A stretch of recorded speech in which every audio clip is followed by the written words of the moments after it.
పల్నాడు జిల్లా సమగ్ర శిక్షా శాఖలో ఉన్న జీసీడీఓ మరియు ఏఎల్ఎస్సీఓ పోస్టుల భర్తీ మెరిట్ ప్రాతిపదికపై నియమించాలని గ్రీవెన్స్లో బీసీ సంక్షేమ సంఘం రాష్ట్ర అధికార ప్రతినిధి బాదుగున్నల శ్రీను ఆధ్వర్యంలో కలెక్టర్కి వినతి పత్రం అందజేశారు.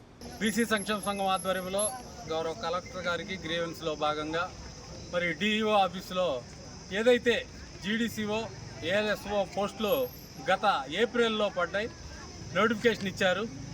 దానికి సంబంధించి ఆ నోటిఫికేషన్ చివరి తేదీ గడువులోపు అభ్యర్థులందరూ కూడా అర్హులైనటువంటి అభ్యర్థులు కూడా దానికి అప్లై చేయడం కూడా జరిగింది. అయితే ఆ గడువు అయిపోయిన తర్వాత ఆ యొక్క మెరిట్ లిస్టును కూడా మరి ఈ 1వ తారీఖు అంటే మే 1వ తారీఖుకే సిద్ధమైనప్పటికీ ఆ యొక్క మెరిట్ లిస్టుని గౌరవ కలెక్టర్ గారి దృష్టికి తీసుకెళ్లకుండా కేవలం డిఈఓ ఆఫీస్ పరిధిలోనే ఉంచి ఆ యొక్క పోస్టుల మీద అనేక రాజకీయ కోణాలు, సామాజిక కోణాలు జరుగుతూ ఉన్నాయి.